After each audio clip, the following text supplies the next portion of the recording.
अस्सलाम वालेकुम। दुरूद शरीफ पढ़ लें।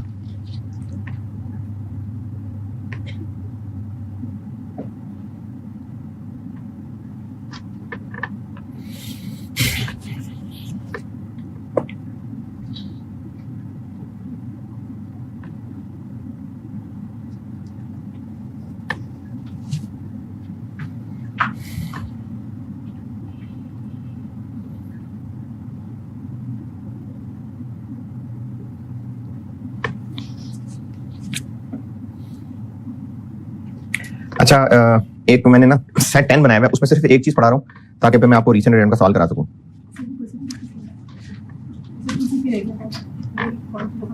तो आपने ब्रेक में पूछा ही नहीं मुझसे।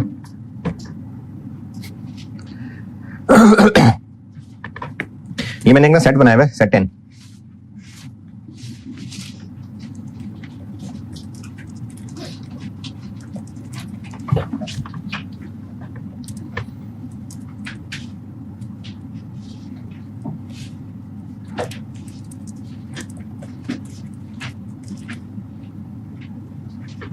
इसमें बाकी चीजें तो मैं 82 में समेटता हूं। अभी आपको एक मैंने सवाल कराना है फॉरेन ऑपरेशंस का, तो उसके लिए एक चीज पढ़ा रहा हूं। सेट 10 में पेज 69 पे है, पेज 69।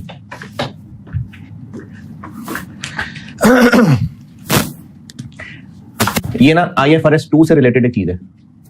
IFRS 2 ये क्या था? शेयर बेस्ड पेमेंट्स, जिसमें एम्प्लॉइज को, ज्यादातर एम्प्लॉइज थे इसमें, एम्प्लॉइज को उनकी सर्विसेज के बदले में या तो इक्विटी सेटल्ड या कैश सेटल्ड, ये हम उन लोगों को इनाम दे रहे थे और उसकी अकाउंटिंग ये थी कि इसको ओवर द वेस्टिंग पीरियड हम एक्सपेंस बनाते थे। और अगर इक्विटी सेटल्ड थे तो वो एक्सपेंस बनता जाता था और इक्विटी बनती जाती थी, और अगर कैश सेटल्ड था तो एक्सपेंस और लायबिलिटी बनती जाती थी। कॉन्सेप्ट यही था कि उसको मैच कराना था सर्विस पीरियड से। अगर वो पीरियड गुजर चुका हुआ है तो फॉरेन एक्सपेंस बन जाता था, और अगर वो ओवर द पीरियड है तो फिर उसको ओवर द पीरियड एक्सपेंस बनाते थे।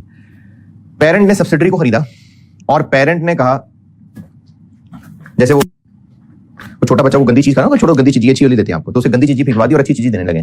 तो पेरेंट ने कहा कि ये जो आप लोगों के पास इक्विटी इंस्ट्रूमेंट ग्रांटेड थे, इनको छोड़ो, हम अपने देते हैं आपको। यानी सब्सिडरी के एम्प्लॉइज को सब्सिडरी के शेयर ऑप्शंस, तो एक मिसाल दी, इक्विटी इंस्ट्रूमेंट ग्रांटेड छुड़वा के अपने इक्विटी इंस्ट्रूमेंट ग्रांट इशू कर देना, ये पढ़ा रहा हूं। इसको कहते हैं रिप्लेसमेंट अवार्ड। पेरेंट अगर सब्सिडरी के एम्प्लॉइज से, जो सब्सिडरी ने उनको इक्विटी इंस्ट्रूमेंट ग्रांटेड दिए हुए थे, वो छुड़वा के अपने इक्विटी इंस्ट्रूमेंट ग्रांटेड दे रहे हैं, तो ये रिप्लेसमेंट अवार्ड है। इसके ना 4 सिचुएशंस डिस्कस्ड हैं। ये मैंने IFRS से ही लिए हैं, पैराग्राफ फार्मूले खुद बनाए हैं। मतलब जो कहना चाह रहा था एग्जामिनर जो IAS कहना चाह रहा था, इस पेज 69 पे फार्मूले मैंने खुद बनाए हुए, लेकिन उनको खुद भी खैर क्या बनाए में IAS से नहीं छोड़े में। और उसके बाद IAS की ना 4 एग्जांपल थी, तो वो मैंने as it is copy paste कर दी हैं अगले पेज पे। कॉन्सेप्ट समझ लें, फार्मूला समझ लें, तो फिर वो चारों एग्जांपल देख करके देख लेते हैं। कॉन्सेप्ट ये है कि पेरेंट ये क्यों कर रहा है? सब्सिडरी को खरीदने के लिए ये कर रहा है। अगर सब्सिडरी को ना खरीदता तो फिर भी जाके गरीबों की मदद करता। तो ये सब्सिडरी के एम्प्लॉइज को अगर ये अपने इक्विटी इंस्ट्रूमेंट ग्रांट कर रहा है तो यकीनन इसकी नियत सब्सिडरी खरीदने से रिलेटेड है। यानी पेरेंट के लिए ये भी एक कॉस्ट है ना, कि नहीं? पेरेंट के लिए ये भी एक कॉस्ट है। तो पेरेंट के लिए चूंकि ये कॉस्ट पेरेंट को पड़ रही है सिर्फ इसलिए कि वो सब्सिडरी को खरीद रहा है, तो ये भी इन्वेस्टमेंट में आनी चाहिए। ये भी उसकी कॉस्ट ऑफ इन्वेस्टमेंट है, कंसिडरेशन ट्रांसफर्ड है। अब इसमें 2 बातें, क्या ये सारी की सारी कंसिडरेशन ट्रांसफर्ड है, या पेरेंट ने बाद में भी उन लोगों से कुछ एक्स्ट्रा काम लेना है? ये भी तो हो सकता है ना कि पेरेंट कहे कि हम लोग अच्छे लोग जो हैं, क्योंकि सब्सिडरी के वो ऑपरेशंस टेक ओवर अगर कर रहा है तो हो सकता है वो की एम्प्लॉइज का पोटेंशियल समझता हो और उनको और ज्यादा मोटिवेट करके उनसे काम लेना चाहता हो। तो पेरेंट अगर ये रिप्लेसमेंट अवार्ड्स कर रहा है तो क्या उसने एक्विजिशन के बाद उनसे और सर्विस लेनी है या नहीं? इस पे डिपेंड करता है कि कंसिडरेशन ट्रांसफर का हिस्सा कितना बनेगा। ये 69 पेज पे देखिए, मैंने एक फार्मूला लिखा हुआ है नंबर 2 स्टेप करके। ये फार्मूला मिसाल से समझाता हूं। पेज 69 पे एंड पे 0.123 स्टेप्स लिखे हैं। मैं दूसरे वाले की बात कर रहा हूं। उस वक्त यानी एक्विजिशन डेट पे जो S वाली पर्चियां थी उनकी भी फेयर वैल्यू निकलेगी, और जो P अपनी पर्चियां दे रहा है उनकी भी फेयर वैल्यू निकलेगी। S वाली पर्चियों की भी फेयर वैल्यू निकलेगी और पेरेंट जो अपनी पर्चियां दे रहा है उसकी भी फेयर वैल्यू निकलेगी। अगर S की पर्चियों की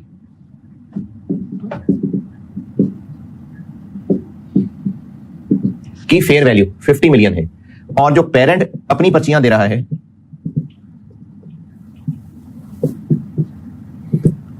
उसकी फेयर वैल्यू 75 मिलियन, जो उन लोगों के पास एस की पर्चियां थी उस वक्त, वरना तो हम लोग ग्रांट डेट लेते हैं ना एक्विजिशन डेट पे, उस वक्त उन पर्चियों की क्या फेयर वैल्यू थी, और जो पेरेंट रिप्लेसमेंट में अपनी पर्चियां दे रहा है उनकी क्या फेयर वैल्यू है। पहले तो दो फेयर वैल्यूज निकालेंगे जिसको मैंने स्टेप 1 कहा। ये जो मार्केट बेस्ड मेजर है ना, इसका मतलब यही फेयर वैल्यू है।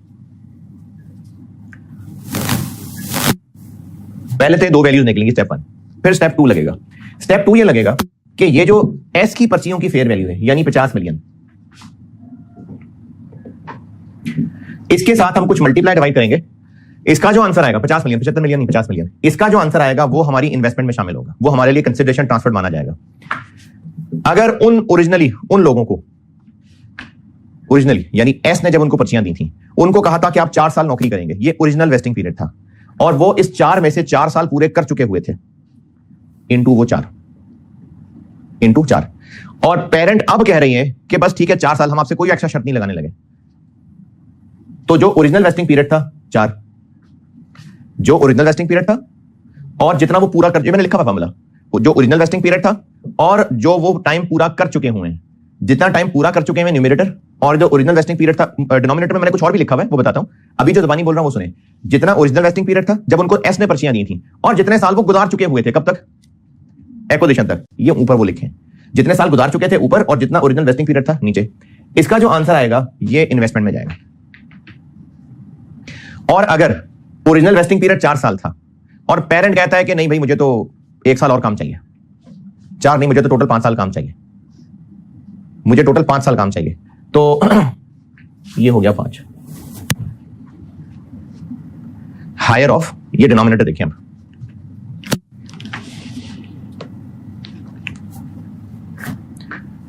ओरिजिनली 4 था, पेरेंट कह रहा नहीं मुझे 5 चाहिए, तो हायर नीचे 5 आ गया।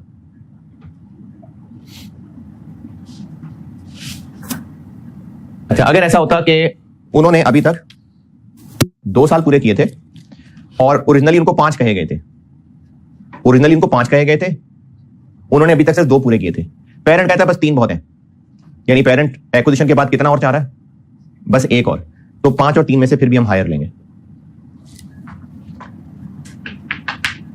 ये स्टेप 2 का फार्मूला देखें, ये आपको 2-3 मिसालों से मैंने फार्मूले की फिगर्स बताई। जो इसका आंसर आएगा वो इन्वेस्टमेंट में जाएगा। अभी चले जो इसका आंसर क्या बना, 20।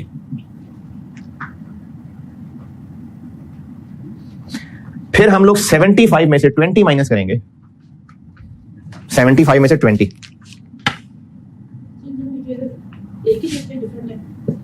इसकी पर्चियां अच्छी हो सकती है ना, हो सकता है ये कहे कि मेरे 4 शेयर मिलेंगे, वो 3 देता था, हो सकता है कि मेरे 4 शेयर मिलेंगे, उसके शेयर की बात और इसके शेयर की बात। 75 में से 20 माइनस करेंगे, और अब जो 55 आएगा इसको पेरेंट एक्विजिशन के बाद अपना पीरियड बनाए, ओवर द पीरियड एक्सपेंस बनाएगा।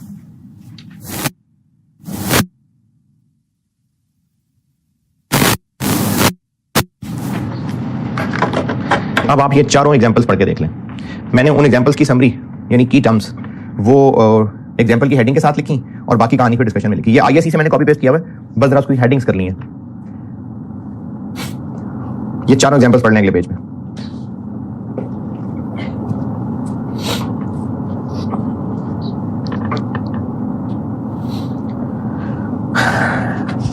चारों एग्जांपल में फार्मूला जरूर लगा के अपनी प्रैक्टिस करिएगा।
नहीं पहुंचे एंड तक।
हाँ जी, इसी एग्जाम्पल में कोई एतराज?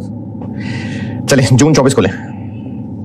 जून 24 बुक में नहीं होगा, ये आप डाउनलोड कर लें।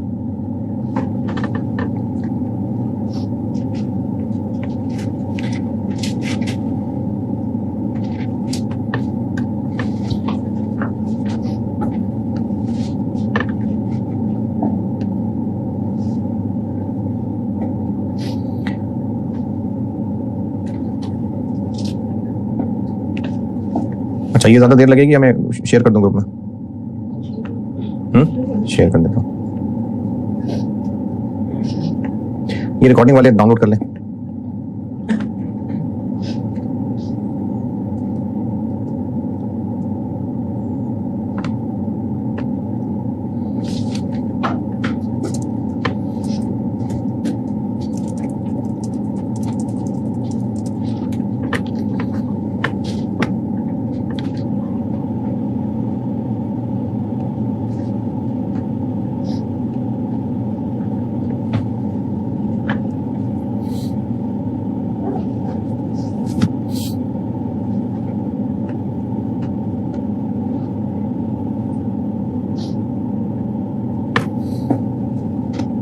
और क्या नहीं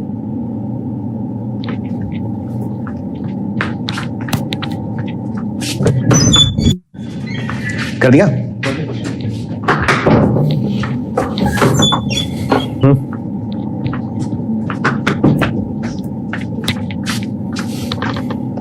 अच्छा, इसमें क्वेश्चन 2 खोलिएगा, जून 24 क्वेश्चन 2 पढ़ ले, मैं करता हूं।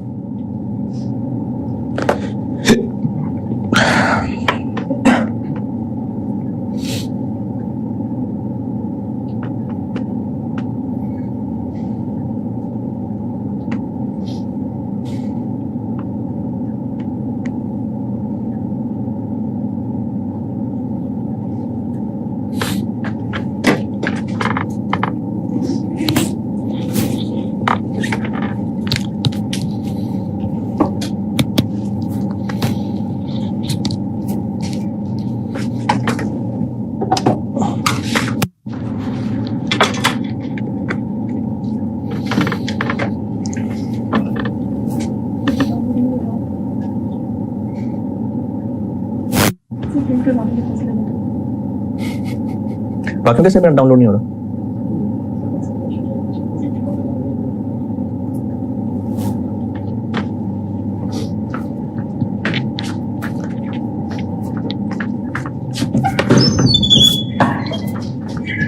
एक मिनट निकलेगा जहाँ से? नहीं अच्छा, नहीं नहीं, खैर है, खैर नहीं, खैर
बड़ा क्वेश्चन है।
हाँ जी,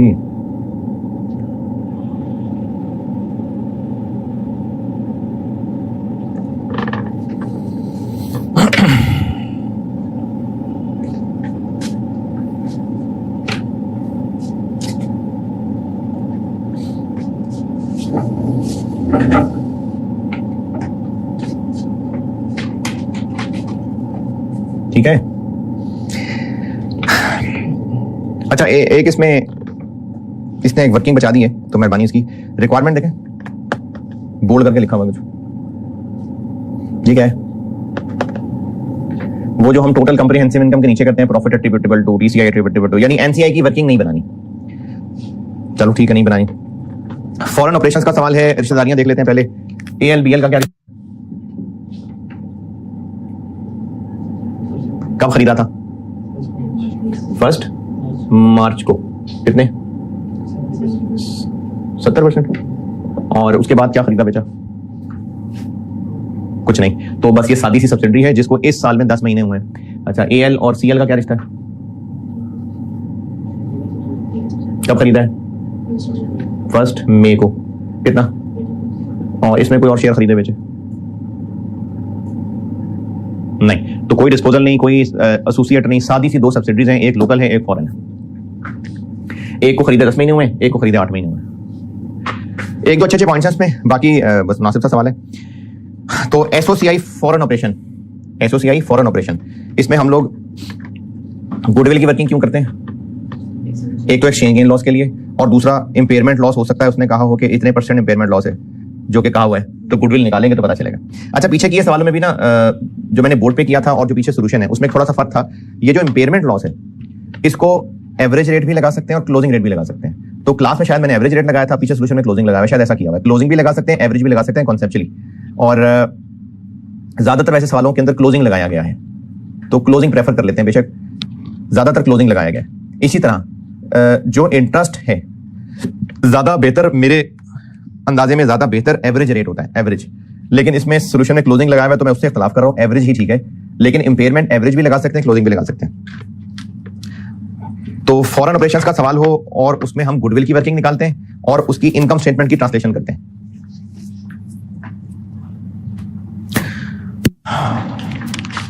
और एक बार उसको रुपए में ले आए, उसके बाद फिर बाकी नॉर्मल सवाल शुरू करते हैं। तो पहला पेज इनकम स्टेटमेंट का छोड़ के वर्किंग 1 गुडविल में आ गया मैं। और जब गुडविल कर ही रहे हैं तो बीएल की भी कर लेते हैं और सीएल की भी कर लेते हैं, लेकिन सीएल की करेंगे हम 2 हिस्सों में। करेंसी क्या है इसकी? एफ डॉलर है ना।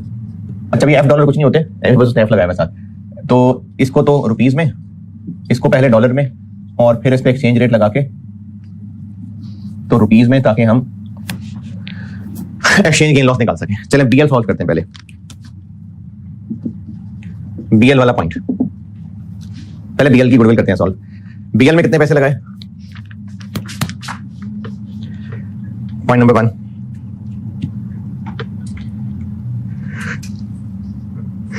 कैश दिया, डेफर्ड कंसिडरेशन भी है, और वो शेयर्स रिप्लेसमेंट अवार्ड भी है।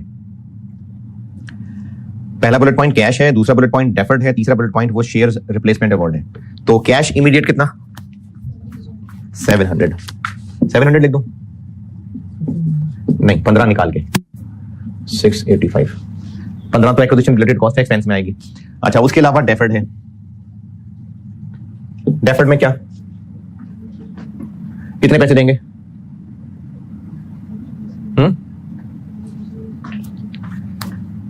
कितने पैसे देंगे? 120 देंगे फरवरी 24। हम इस वक्त एक्विजिशन डेट 1 मार्च 23 पे खड़े हैं, तो डेफर्ड नहीं, सॉरी कंटिंजेंट है, सॉरी डेफर्ड नहीं, कंटिंजेंट है। हम कंटिंजेंट कंसिडरेशन में गुडविल की वर्किंग में क्या फिगर लिखते होते हैं? ना कंटिंजेंट में, वो डेफर्ड में गलती से बोल गया था, डेफर्ड दूसरी में, इसमें ये कंटिंजेंट है। हमने उनको कहा है कि 120 मिलियन तब देंगे अगर प्रॉफिट 200 मिलियन से ऊपर हुआ तो ये कंटिंजेंट है। तो कंटिंजेंट की फिगर गुडविल में क्या लिखते हैं? एक्विजिशन डेट की फेयर वैल्यू, फिर उसके बाद उसको हर साल ईयर एंड पे फेयर वैल्यू पे अपडेट करते हैं। तो ये जो 120 मिलियन देने का कंटिंजेंट वादा था, इसकी एक्विजिशन डेट पे फेयर वैल्यू कितनी थी? तो ये डेफर्ड नहीं है, सॉरी कंटिंजेंट है। डेफर्ड उसमें है, दूसरे में 80। फिर इसके अलावा रिप्लेसमेंट अवार्ड है। इसमें क्या अभी सीखा था सवाल से पहले? पेरेंट और सर्विस रिक्वायर कर रहा है? नहीं, तो फिर क्या करें? कोई और सर्विस तो रिक्वायर कर ही नहीं रहा, और जो उससे पहले ओरिजिनल भी था वो लोग पूरा कर चुके हुए थे सर्विस के, नहीं ऐसी कोई बात नहीं की। These options would replace the share options issued by BL, और वो 28 फरवरी 23 को ही वेस्ट हो चुकी हुई थी, यानी जो रिक्वायर्ड पीरियड था वो पूरा कर चुका हुआ था। तो उसका ओरिजिनल में से भी कोई पीरियड बाकी नहीं है और पेरेंट भी कोई मजीद पीरियड नहीं मांग रहा। तो अभी जो सिखाया था स्टेप 2 में, फार्मूले का आंसर क्या आएगा? देख लें, भूल गए होंगे, किताब में देख लें बेशक। सब्सिडरी की पर्चियों की फेयर वैल्यू इनटू जितना पीरियड वो गुजार चुका डिवाइडेड बाय जितना ओरिजिनल पीरियड था। तो वो ओरिजिनल पीरियड गुजार चुका ना पूरा, तो स्टेप 2 का आंसर क्या बन जाएगा? वही जो सब्सिडरी के पर्चियों की फेयर वैल्यू है वो कितनी है? ये मैंने आपको भी पेज 69 पे फार्मूला पढ़ाया था ना, किताब में पेज 69 पे अभी सवाल से पहले फार्मूला पढ़ाया ना यार। तो उसमें स्टेप 2 क्या है? सब्सिडरी की पर्चियों की फेयर वैल्यू इनटू जितना पीरियड वो एम्प्लॉय गुजार चुका था डिवाइडेड बाय जितना ओरिजिनल टोटल पीरियड था। तो जितना भी ओरिजिनल टोटल पीरियड था एम्प्लॉय वो गुजार चुका हुआ था। तो स्टेप 2 का आंसर क्या आ जाएगा? वही फेयर वैल्यू ही आ जाएगी जो कि कितनी है? 72। वो हमने यहां लेनी है। और स्टेप 3 क्या था? पेरेंट के पर्चियों की फेयर वैल्यू में से ये वैल्यू माइनस करेंगे तो जो बाकी आंसर आएगा उसको बाकी पीरियड पे एक्सपेंस बनाएंगे। तो गुडविल की वर्किंग में 72। और वो मैंने पहले बोल दिया था, मुझे पता है, सवाल पढ़ लिया होगा आपने। डेफर्ड उसके अंदर है, चलो बाद में लिख लेंगे। Value of NCI, NCI fair value पे प्रोपोर्शनेट पे है, इसकी प्रोपोर्शनेट पे लेस नेट एसेट्स जी। कितने? एसओएफपी तो दी नहीं हुई, तो फिर कैपिटल प्रीमियम कहां से लाएं? और उसने आपको कैपिटल प्रीमियम सब ऐड करके टोटल फिगर ही बता दी है। Point number 2, on acquisition date BL के नेट एसेट्स कैरिंग अमाउंट 840 थी, यानी capital premium other reserve retain earning वो सब उसने खुद ऐड करके बता दी। तो कैरिंग अमाउंट थी 840। कोई फेयर वैल्यू एडजस्टमेंट थी? हाँ जी थी। क्या फेयर वैल्यू एडजस्टमेंट थी? एक तो इन्वेंट्री की थी, कितनी? 70, और एक लोन की थी।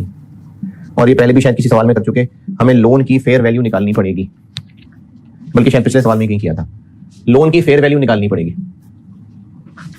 कैसे निकालते हैं लोन की fair value? Contractual cash flows की पीवी मार्केट रेट पे। तो एक्विजिशन डेट पे खड़े होकर देखें इस लोन के कैश फ्लोज कितने रह गए थे, कितने फ्यूचर कैश फ्लो थे इसके? 450 का लोन था और 10% हम इंटरेस्ट दिया करते थे। कितने साल रह गए थे? हम 1 मार्च 23 पे खड़े हैं, फरवरी 24, 25, 26, 3 साल रह गए थे। तो 3 साल में 45 मिलियन जाना था। 45 कहां से? 10%। इस पे एन्युटी डिस्काउंटिंग मार्केट रेट, ये हो गई इंटरेस्ट के ऊपर एन्युटी, और 450 वापस कर देना था हमने।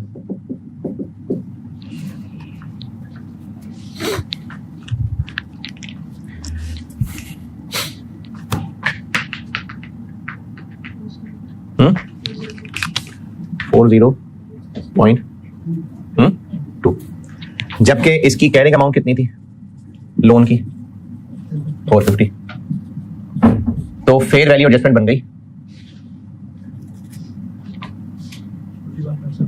41 पॉइंट।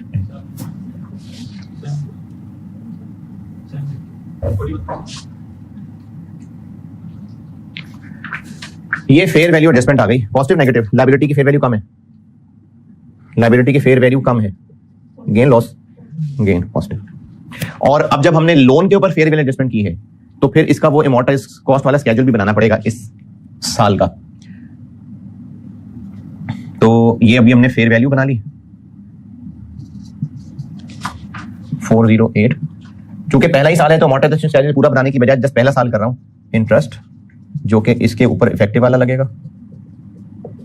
और कॉन्ट्रेक्चुअल कैश फ्लो, ये मैंने वही अमोर्टाइज कॉस्ट वाला स्केड्यूल बस एक साल की लाइन बनाई है। इंटरेस्ट कितना 50 1 5,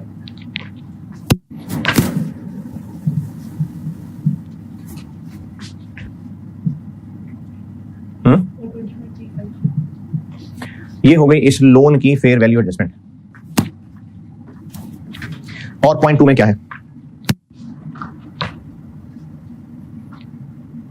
बस तो ये बन गया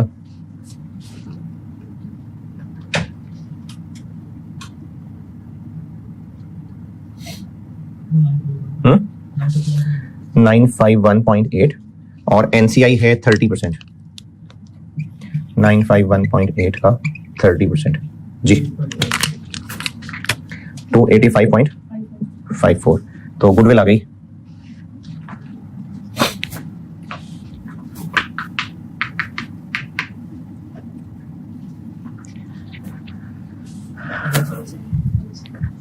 $170.74, ये आ गई इसकी गुडविल।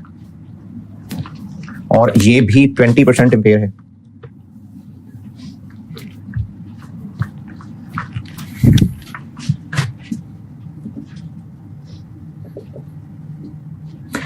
इम्पेयर है ये कितना 34.15।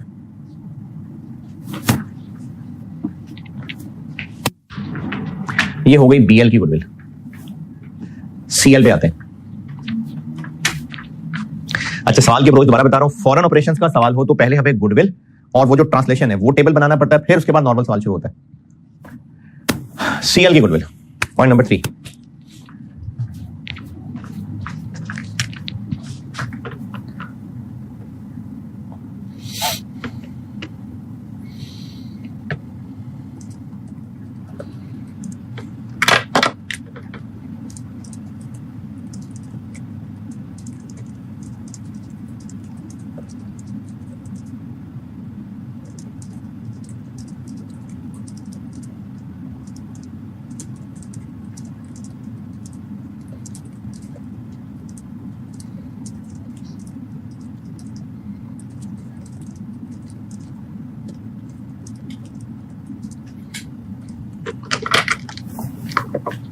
जी पॉइंट नंबर 3, कितने में खरीदे थे? इमीडिएट कैश दिया था 0.3, 7 मिलियन का।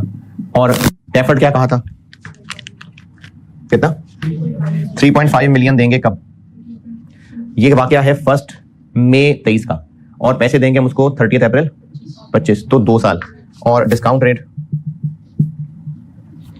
सबसे आखिर में 14%, कितना बना?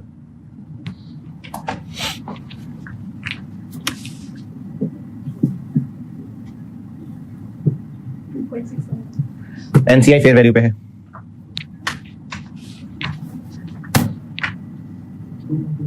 2.2, नेट एसेट्स इसके 0.4, कैरिंग अमाउंट 8.8 मिलियन।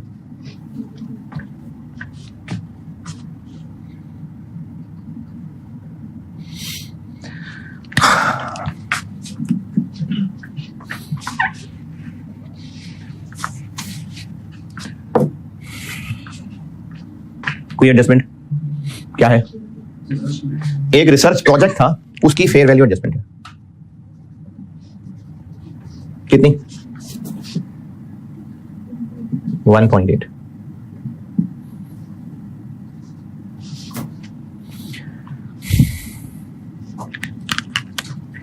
$10.6।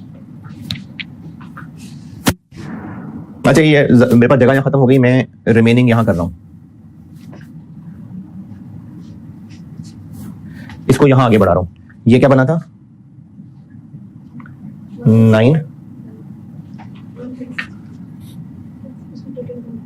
951.8 बना था, और गुडविल निकली थी 170 पॉइंट, और ये डॉलर वाली क्या निकली?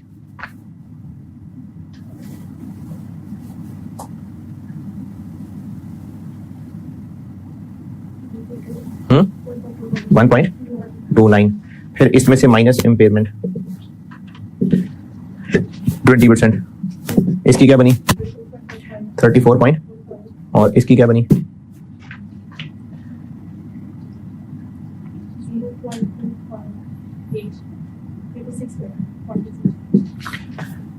और एक लाइन छोड़ के गुडविल क्या आई?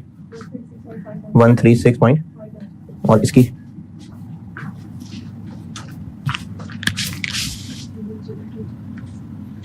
जी 1.03। और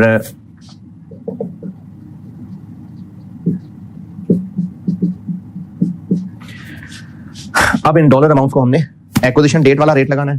तो एक्विजिशन क्या रेट था सवाल के आखिर में? 1 मई पे क्या रेट था? 17। और इम्पेयरमेंट पे क्या रेट लगाएं? एवरेज भी लगा सकते हैं, क्लोजिंग भी लगा सकते हैं, ज्यादातर सवालों में वैसे क्लोजिंग लगाया होता है। 164, और इसके ऊपर 164 लाइन रुपीज में।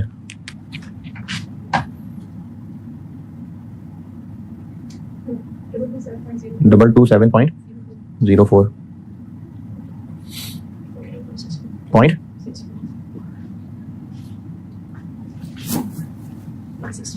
168 पॉइंट, और इसको बैलेंस करें तो एक्सचेंज गेन लॉस आ जाएगा। ये मैंने उसके नीचे से गुडविल की वर्किंग यहां चलाई है जी। 15 पॉइंट पॉजिटिव नेगेटिव, तो ये आ गया एक्सचेंज लॉस।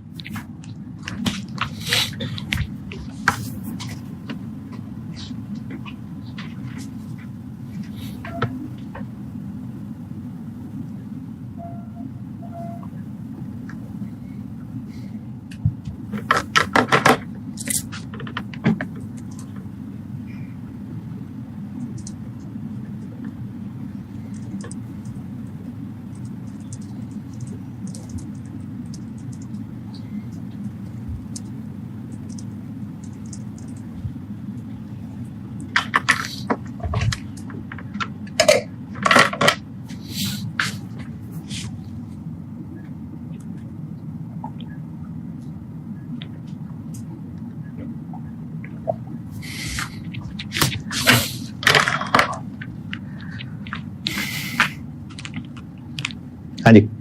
अच्छा, अगला काम इनकम स्टेटमेंट को रुपीस में लाना। ट्रांसलेशन ऑफ सीएल अंग्रेजी, डॉलर की इनकम स्टेटमेंट, एक्सचेंज रेट और रुपीस की इनकम स्टेटमेंट।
जी, इनकम स्टेटमेंट के लिए क्या तरीका बताया था कि पहले कोई एरर है तो वो ठीक कर लें और फेयर वैल्यू एडजस्टमेंट वगैरह है तो एडजस्ट कर लें, लेकिन यहां पर आप नहीं कर सकेंगे।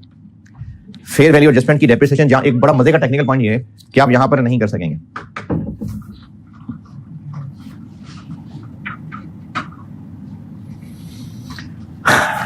सॉल्व करके बताता हूं क्यों नहीं कर सकेंगे। बताएं इसकी इनकम स्टेटमेंट की चीजें क्या है। कोई एरर तो नहीं है इसकी किताबों में, कोई आईएस लगने से रह गया हो? बताइए आइटम्स। सेल्स 5500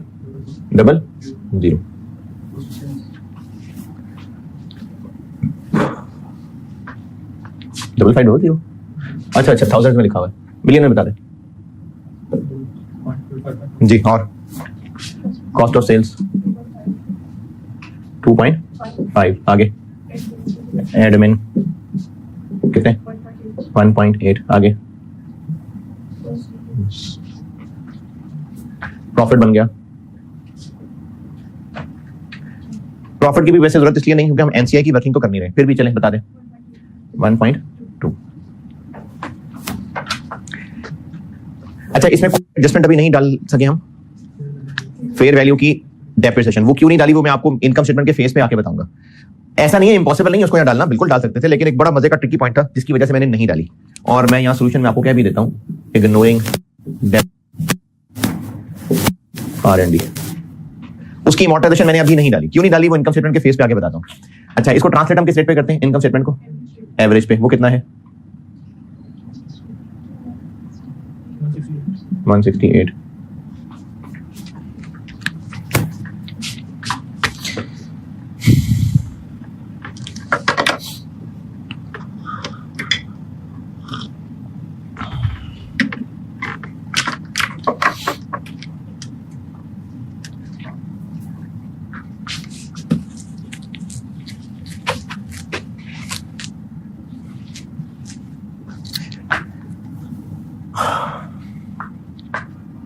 अच्छा, बल्कि अभी अभी एक आइडिया आया है मुझे।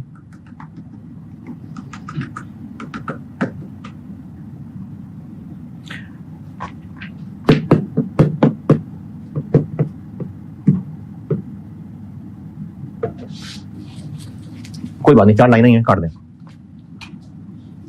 कोई बात नहीं। कितने महीने की कंसोलिडेशन करनी है?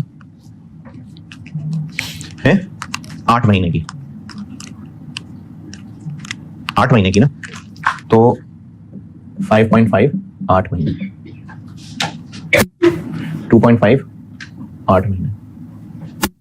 अब वो एडजस्टमेंट हम डाल सकेंगे जी, बताएं।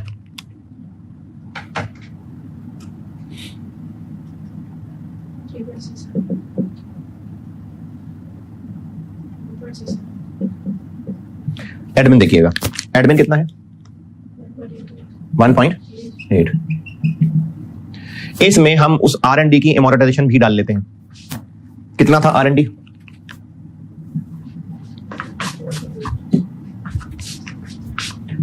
लाइफ। और ये 8 महीने कौन से? यही एक्विजिशन के पोस्ट वाले। अच्छा, ये 1.8 पे नहीं कोई पूछने वाली बात तो नहीं, वो जो ने बाद में जाके बताया या और ही नहीं किया? एक्सपर्ट ने 2 महीने बाद बताया। हाँ, तो ये एक चीज आपको पहले पढ़ाई थी मैंने, प्रोविजनल अमाउंट कह के। ये बिल्कुल शुरू में जब एसएफपी पढ़ा रहा था तो मैंने वहां लिखा भी हुआ है, तो पढ़ाया भी था कि अगर एक्सपर्ट शुरू में प्रोविजनल वैल्यूज बताए और बाद में फाइनल वैल्यूज बता दे तो हमने फाइनल वैल्यूज ही लेनी है। ये बेसिक एसएफपी में है, ये बात लिखी हुई। तो इसलिए 1.2 की बजाय हमने 1.8 ही लिया। अच्छा, एडमिन क्या बना? 1.35। अब बताएं प्रॉफिट।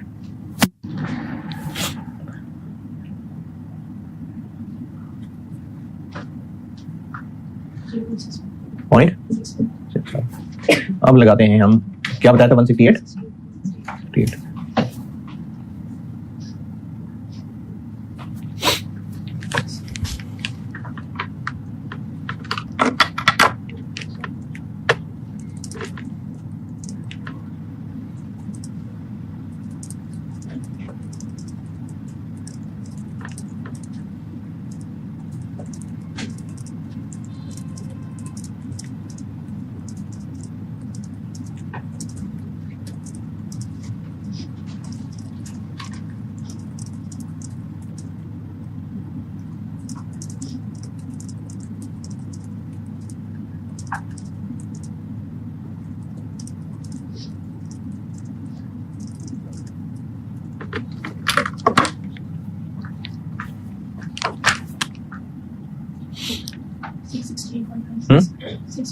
616.56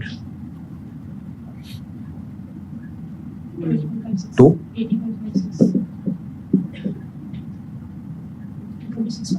पॉइंट।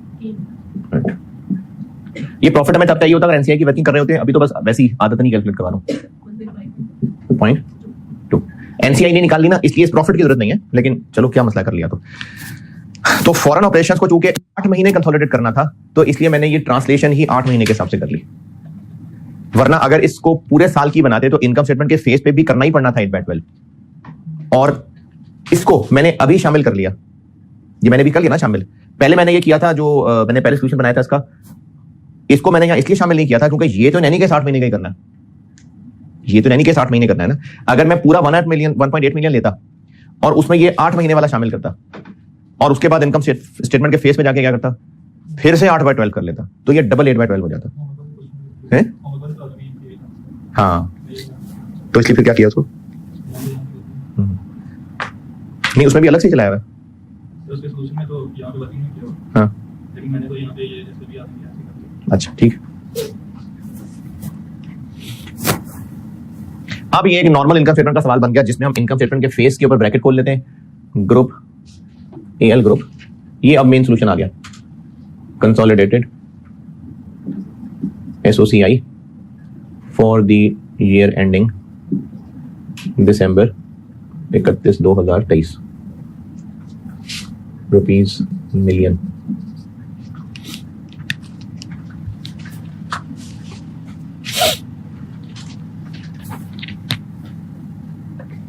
जी बताएं। सेल्स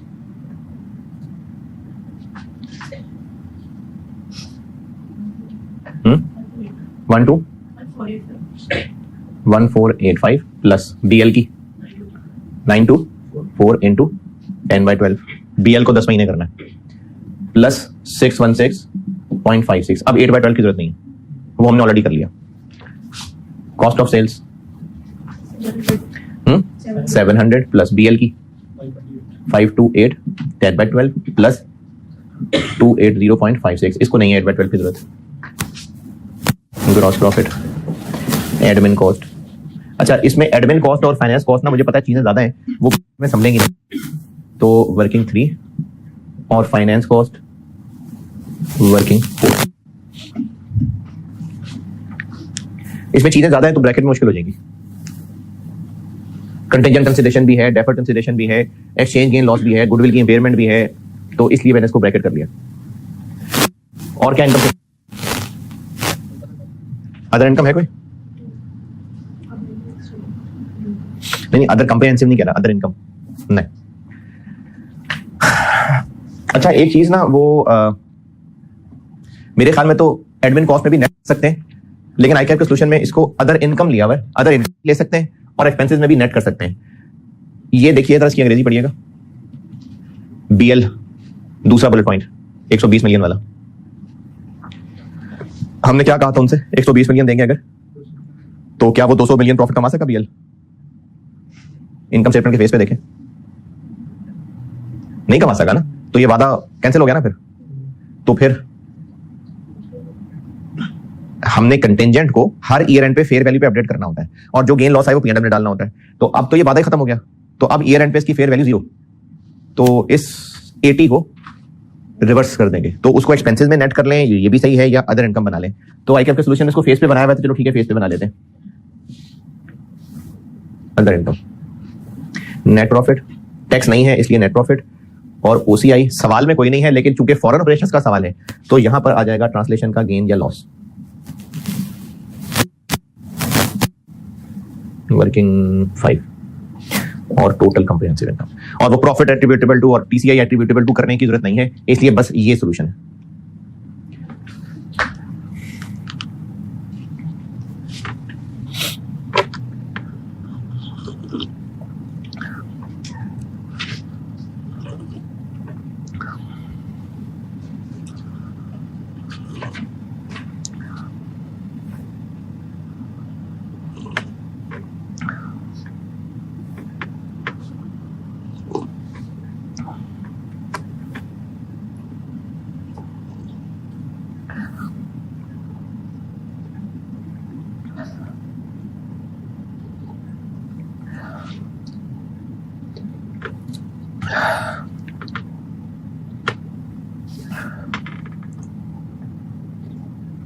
अच्छा, ये एडमिन फाइनेंस की जगह चाहिए मुझे, वो वर्किंग 1.1 मिटा दो,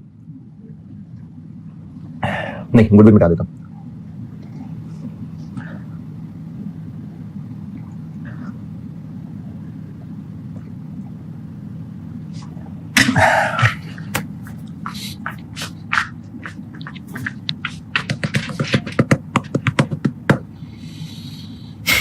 ये नोटेड, क्योंकि ये सॉल्यूशन तो इस फॉर्मेट पे नहीं है पीछे, इसलिए नोट करिएगा इसको। हाई कैप ने तो एक डिफरेंट फॉर्मेट से किया होता है ना।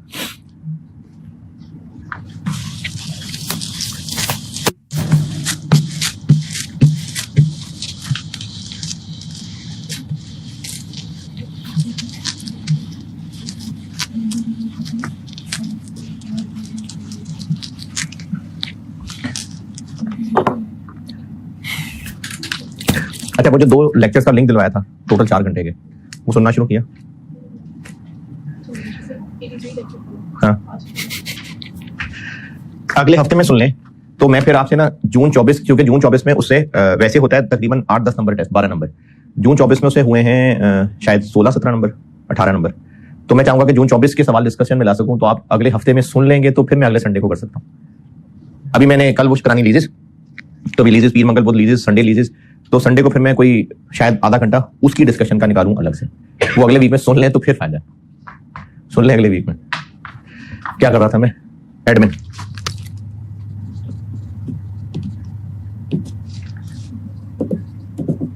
ब्रैकेट में जो करना था ना मैं वो कर रहा हूं। ब्रैकेट में क्या करना था? एल एल एल 320, बीएल 150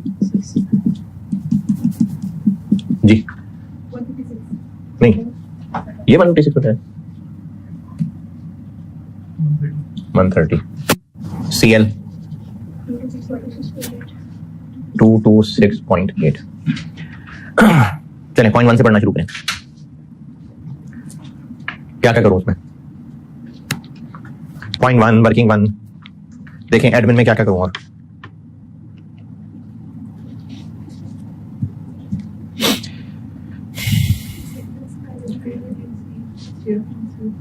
जी, एक तो वो जो हमने उनको अपनी पर्चियां दी हैं और मजीद कोई सर्विस हम नहीं मांग रहे, तो वो सारी की सारी फॉरेन एक्सपेंस बन जाएगी। किसके? हमारी पर्चियों का और एक्विजिशन डेट वाली पर्चियों की डिफरेंस, तो शेयर्स की रिप्लेसमेंट अवार्ड का एक्सपेंस आ जाएगा। हमारी पर्चियों की वैल्यू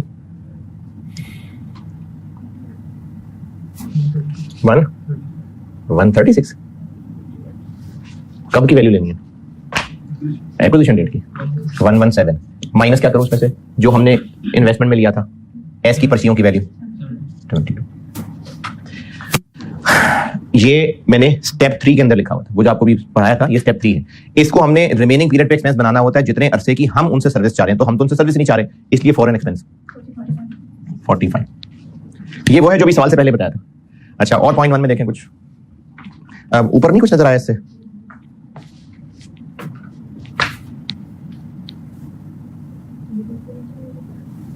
पहले बुलेट पॉइंट कुछ नजर नहीं आया। 15 मिलियन को एक्सपेंस नहीं बनाना, पहले साल का ही सवाल है ना, तो 15 मिलियन को एक्सपेंस बना रहे हैं, यहां भी डाल सकते हैं, फाइनेंस कॉस्ट में भी डाल सकते हैं। ये 15 मिलियन एक्सपेंस बन गया। अच्छा, और पॉइंट 1 में ढूंढे या वर्किंग 1 में? गुड, वो तो डाल दिया ना अदर इनकम, वो अदर इनकम फेस पे लिखूंगा। ये लें 80 मिलियन अदर इनकम बना देते हैं जी। और पॉइंट 1 में या वर्किंग 1 में कुछ एडमिन का नजर आ रहा हो?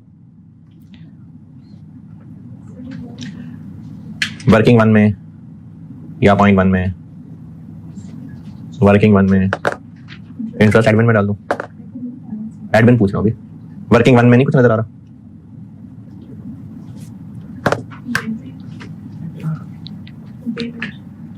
इम्पेयरमेंट, गुडविल की इम्पेयरमेंट। तो गुडविल की इम्पेयरमेंट 2 निकलेंगी है, एक ये है 34 और एक वो 42। 34.15 और 42.64। अच्छा, मैं ना जरूर ऐसे करता कि इनकम स्टेटमेंट के फेस पे ब्रैकेट लिखे, उसके बाद सवाल तरतीब से चलाते हैं जहां जहां एडजस्टमेंट डालने वाली बनती। मैं चूंकि इस कोने में आ गया था तो इसलिए मैंने आपसे एडमिन ढूंढवाना शुरू कर दिया, वरना मैं सेल से करना शुरू करता। मैं इसलिए यहां खड़ा था इसलिए मैं एडमिन पे आया हूं, वरना मैं सेल से शुरू करता। कोई इंटर कंपनी होता तो वो एडजस्ट करते, कोई यूआरपी होता तो वो एडजस्ट करते। मैंने इस कोने में खड़ा था इसलिए एडमिन पहले आपसे करवा रहा हूँ। कितना इम्पेयरमेंट? 0.79। और एडमिन की कोई चीज 0.2 में, 0.3 में, 0.4 में। R&D की अमोर्टाइजेशन होती लेकिन वो यहां डाल ली हुई है, वो यहां कर ली हुई है एडजस्ट। तो एडमिन बस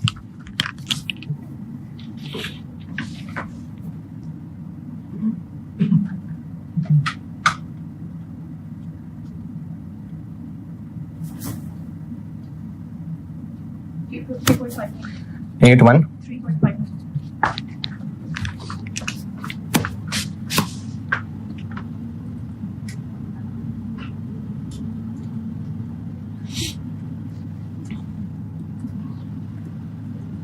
अच्छा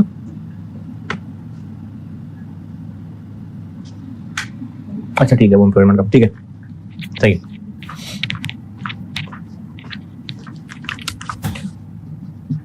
फाइनेंस कॉस्ट एल की, बीएल की 72 इंटू, बताएं फाइनेंस कॉस्ट में क्या है? ये 57 लिखूं कि 12 लिखूं? 12, क्योंकि ये तो एक्सपेंस ऑलरेडी बना ही चुका हुआ है ना, तो ये 12।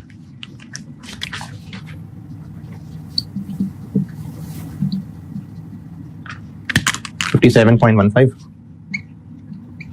Minus 45 into 10/12। 10/12 नहीं बोलना, बीएल है ना, ये तो साल है ना, हम तो बीएल को 10 महीने ले रहे हैं, तो 10/12।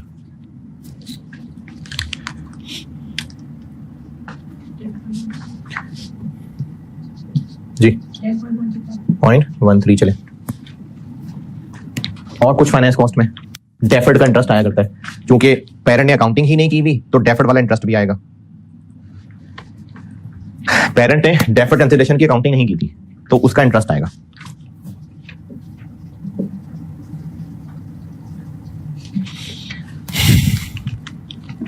डेफर्ड कंसिडरेशन कितनी बनाई थी?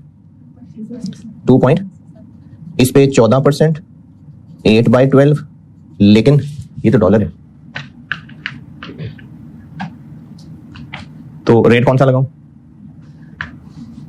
इंटरेस्ट, हाँ जी मेरा एवरेज ही है। आईकैप के सोल्यूशन में ईयर एंड लगा हुआ है, मेरी जाती राय वैसे एवरेज ही है। इंटरेस्ट पे एवरेज रेट ही लगाते हैं 168। आईकैप के सोल्यूशन में इस पे 164 लगा हुआ है, तो लेकिन मेरे ख्याल में 168 ही होना चाहिए जी।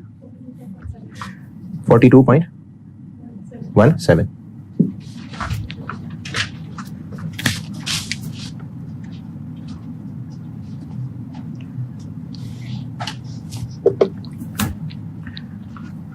जी अच्छा, ये जो अगली चीज है ना, ये मैं स्किप कर गया था, मतलब मैं जब इसका सॉल्यूशन कर रहा था तो मेरे ज़हन से निकल गया था, तो उसमें मुझे उम्मीद है कि स्टूडेंट्स से भी निकला होगा दिमाग में। डेफर्ड कंसिडरेशन से रिलेटेड ही है, चले बताएं। मैंने सॉल्यूशन देखा तो मेरे पिक हुआ, वरना मेरे से भी स्किप हो गया था। ये बता देता हूं, पेरेंट ने डेफर्ड कंसिडरेशन की नहीं की हुई काउंटिंग। चलें अब बताएं, तभी तो हमने इंटरेस्ट डाला है। कौन सा एक्सपेंस?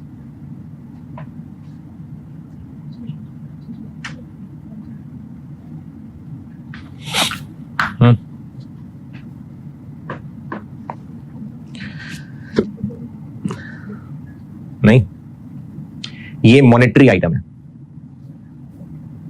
क्योंकि हमने पे तो डॉलर ही करने हैं ना, तो ये मॉनेटरी आइटम है, इस पे IAS 21 लगेगा और उसको ईयर एंड पे एक्सचेंज गेन लॉस अपडेशन करनी पड़ेगी।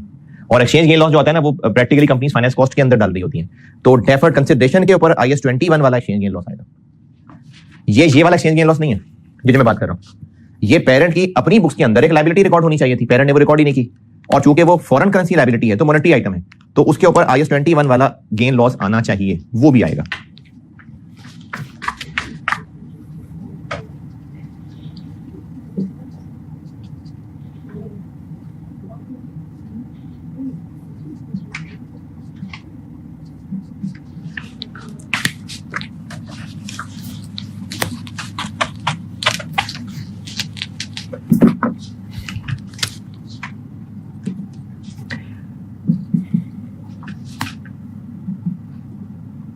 डेफर्ड कंसिडरेशन एक्विजिशन डेट पे कितनी रिकॉर्ड की?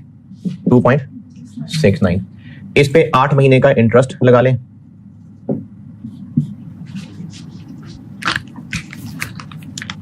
तो 2.69 14%, 8/12 0.25। क्लोजिंग कितना बना?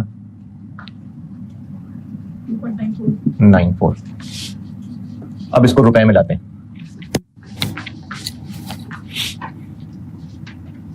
ये हमने इन्वेस्टमेंट के अंदर ये एक्विजिशन डेट के ऊपर इनिशियली रिकॉर्ड की ना, तो किस रेट पे? एक्विजिशन डेट पे 176। इसके ऊपर अभी अभी हमने 168 लगाया। रुपीस क्या बने?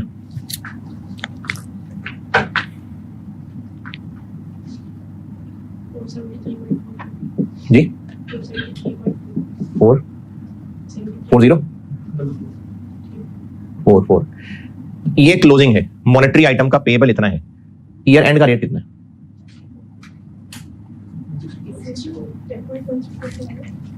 ये 10 पॉइंट। अच्छा वो था 42.17। ये 17 नहीं, 17 नहीं है। और ये कितना हो जाएगा? मॉनेटरी आइटम है, इसको अपडेट करेंगे 482.16। तो इसको यहां तक पहुंचाना है। लायबिलिटी है। जो डिफरेंस है वो एक्सचेंज गेन लॉस है। लॉस है कि गेन है? पक्की बात है।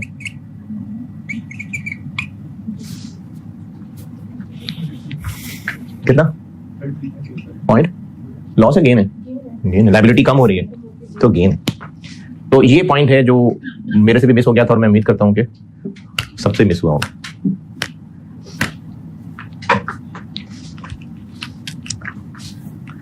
$33.45। इसको अदर इनकम में भी दिखा सकते हैं, लेकिन मैंने वैसे exchange gain loss finance cost के अंदर ही देखा है कंपनीज में, तो इसको फिर यहां नेट कर दिया। तो फाइनेंस कॉस्ट बन गई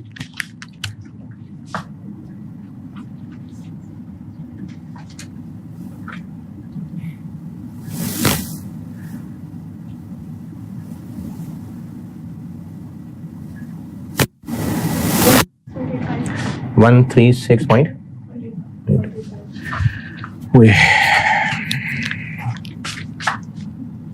अभी एक सवाल और कराना है मैंने।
हाँ जी, चले आगे। अच्छा, वो मैंने उस कोने में वर्किंग करनी थी इसलिए मैंने एडमिन सेलिंग वो क्लोज किया। अब यहाँ सेल्स से आते हैं। इनकम स्टेटमेंट ब्रैकेट्स खोल लिए, वर्किंग्स खोल ली। अब सवाल की एडजस्टमेंट्स। पॉइंट नंबर 1 में सेल्स, कॉस्ट ऑफ सेल में बताएं कुछ। पॉइंट नंबर 1 में सेल, कॉस्ट ऑफ सेल में कुछ करने वाला। पॉइंट नंबर 2 में जी, ये भी पॉइंट सुन लें। ये पता नहीं पहले शायद किसी सवाल में नहीं आया हुआ ये पॉइंट। कैफ में पूछा हुआ 1-2 दफा, सी फैब में मुझे लगता नहीं कि ये मेरी नजरों से गुजरा है। समझ लीजिएगा। इन्वेंट्री पे फेयर वैल्यू एडजस्टमेंट थी और एक्विजिशन के बाद इसमें से 70% गुड्स बिक गई। तो हम लोग जब फेयर वैल्यू एडजस्टमेंट लेते हैं तो उसके ऊपर फिर एक्स्ट्रा डेप्शन चार्ज करते हैं ना। जब हम फेयर वैल्यू एडजस्टमेंट करते हैं तो उस पर एक्स्ट्रा डेप्शन चार्ज करते हैं। क्यों? क्योंकि एस ने अपनी बुक्स में पुरानी फिगर्स रखी होती हैं। ग्रुप पॉइंट ऑफ व्यू से वो एसेट महंगा होता है, तो फिर डेप्रिसिएशन भी ज्यादा होनी चाहिए। डेप्रिसिएशन की हद तक तो ये बात सही है, पहले बहुत दफा की भी है। इन्वेंट्री एक्विजिशन डेट पे ग्रुप की नजर मिटा दी हुई मैंने, एक्विजिशन डेट पे ग्रुप की नजर में इस इन्वेंट्री की वैल्यू 70 मिलियन ज्यादा थी। तो जब एस ने इसको बेचा होगा और बेच के कॉस्ट ऑफ सेल बनाया होगा, तो ग्रुप पॉइंट ऑफ व्यू से कॉस्ट ऑफ सेल भी फिर ज्यादा होनी चाहिए, है ना। पेरेंट ग्रुप की नजर में इस इन्वेंट्री की वर्थ ज्यादा है, तो फिर जब वो बिक रही है और बिक के कॉस्ट ऑफ सेल बन रही है, तो फिर कॉस्ट ऑफ सेल भी ज्यादा होनी चाहिए। तो कॉन्सेप्चुअली ये एक्स्ट्रा डेप्रिसिएशन जैसी चीज है। तो हमने कॉस्ट ऑफ सेल्स में उस बिकने वाली की कॉस्ट ऑफ सेल को और बढ़ा देना है, 70 मिलियन 70%।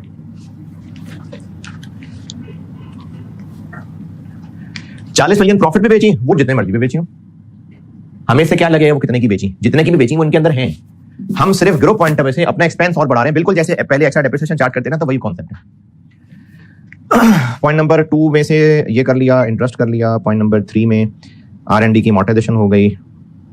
पॉइंट 4, 5, 6, 7, 8, बस कॉस्ट ऑफ सेल और sales done, admin done, finance cost done, ये ब्रैकेट बंद कर दें।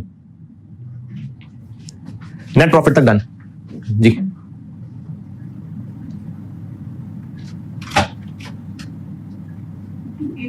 To 8 5 6 cost of sales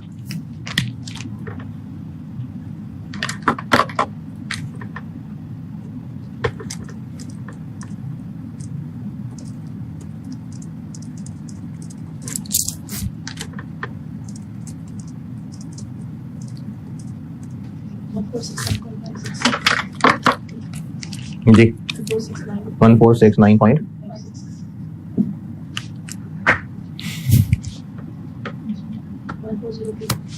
1402 admin 813.59 और फाइनेंस 136.85।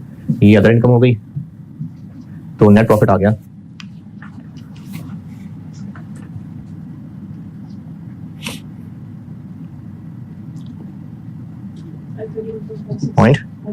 .56। लास्ट चीज वर्किंग 5। पहले बाकी सारी चीजों को जल्दी से देख ले, फिर ये लास्ट वाला काम करता हूं।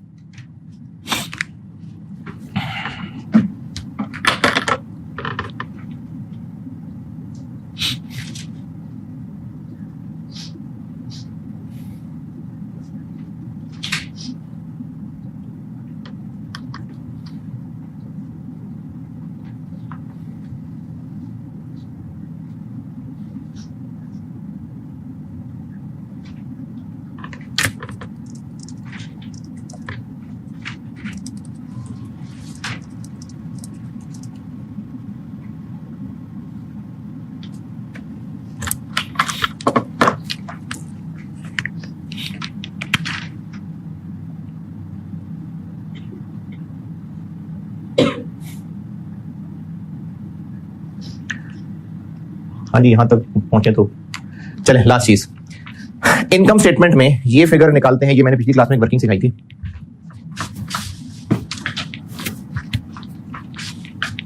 ये बता दो,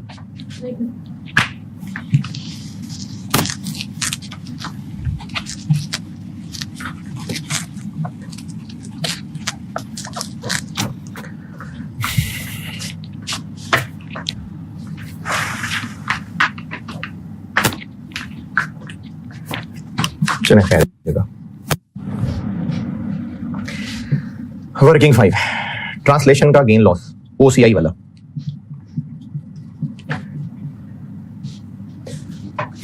जिस साल का हम सवाल कर रहे हैं उस साल के शुरू की equity, PAT, dividend, closing equity और बीच में बैलेंसिंग फिगर, वो एक्सचेंज गेन लॉस आएगा। ये पिछली क्लास में किया था।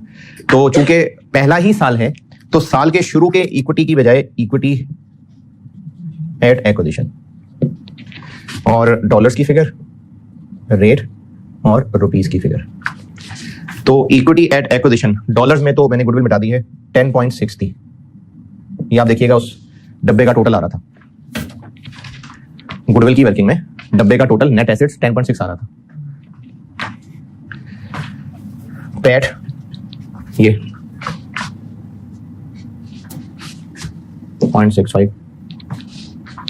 अच्छा, अगर मैंने ये ना किया होता तो फिर जो पैट आता फिर मुझे यहां 1/8/12 करना चाहिए था, क्योंकि हम एक्विजिशन से आगे चल रहे हैं।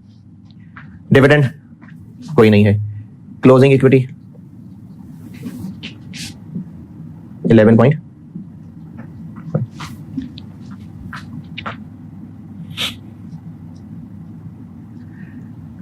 इस पे एक्सचेंज रेट एक्विजिशन वाला 1, इस पे एक्सचेंज रेट एवरेज वाला, इस पे एक्सचेंज रेट ईयर एंड वाला। ये क्या बन गया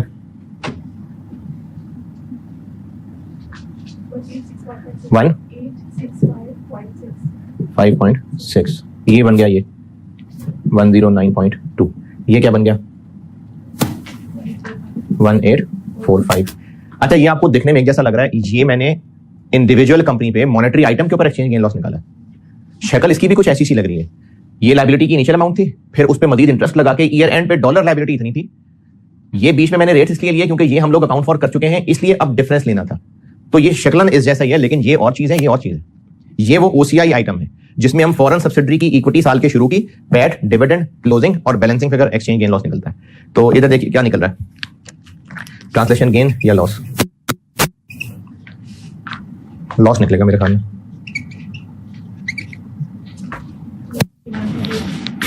129.8, ये लॉस आ गया। लेकिन हम इसको ओसीआई में लिखने से पहले इसके साथ मिला लेते होते हैं गुडविल वाला एक्सचेंज गेन लॉस, वो हम वर्किंग वन में निकाल चुके हुए हैं। तो चाहे उधर ब्रैकेट में मिला लें, चाहे यही नीचे मिला लें। ट्रांसलेशन लॉस आ गया 129.8 और गुडविल के ऊपर भी वर्किंग वन में लॉस निकला हुआ था 15.48। तो टोटल ट्रांसलेशन लॉस बन गया 145.28। ये ओसीआई लॉस आ गया 145.28।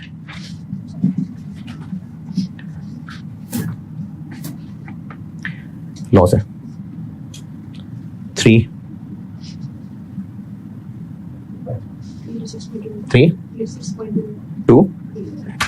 बस ये सवाल था। हुए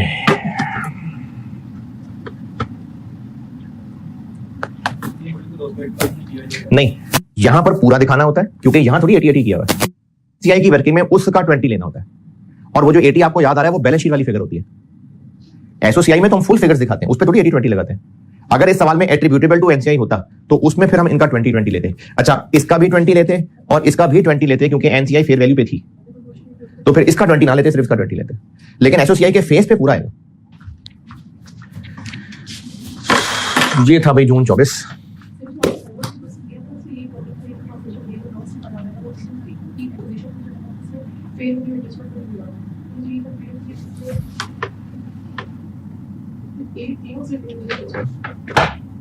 ये था क्वेश्चन 1 दिसंबर 15 था ये।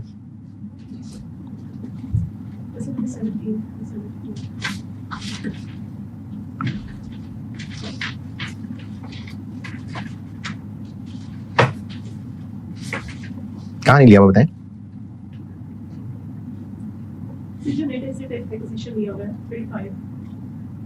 किस वर्किंग में देखूं?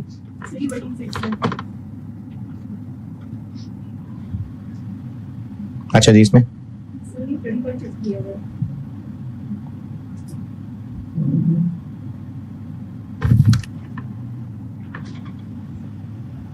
ये उस डब्बे का टोटल लिया हुआ है ना, जैसे अभी 10.6 लिया है गुडविल की वर्किंग में, जीएनएल वाले डब्बे का टोटल लिया हुआ है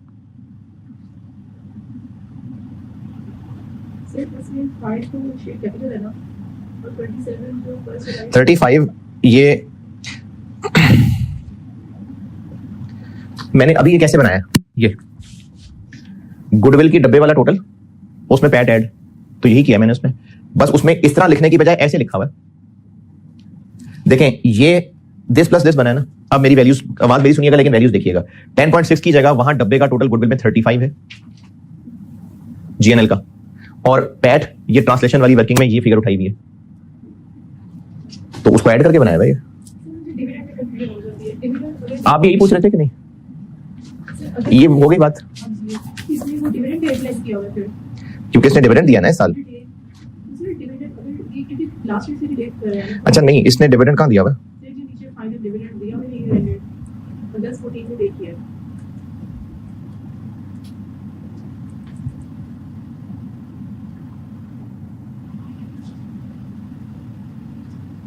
जीएनएल ने डिविडेंड दिया हुआ? ये एक सर नीचे जो डेटा क्वेश्चन बॉक्स में दिया हुआ है 8 डिविडेंड पे किया है और ये उसमें से निकाला हुआ है 3 में से एंड प्रिपेयरिंग प्रेडिक्शन ये सब समझिए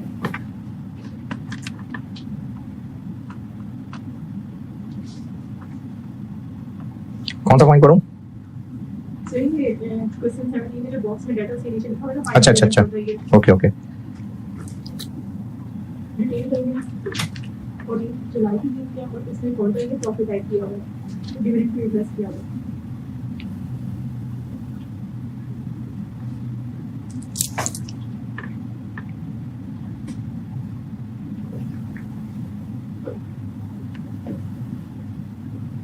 ये प्री एक्विजिशन डिविडेंड है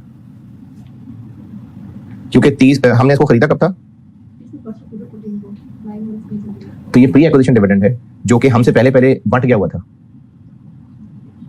ये एक्विजिशन डेट की रिटेन अर्निंग्स तक आते हुए गुडविल की वर्किंग में आप कह रही ना 8 क्यों माइनस की है, क्योंकि एक्विजिशन डेट तक पहुंचते पहुंचते ये बंट गया हुआ था। अगस्त 14 में बांट दिया था। आपने दिसंबर 15 में क्या पूछना है? अच्छा एक मिनट, ये वाला लेक्चर मैंने वो पिछले वालों से भी शेयर करना है ना, तो उनको ये जून 24 का ही सोल्यूशन देना था। तो ठीक है, ये 81 बस।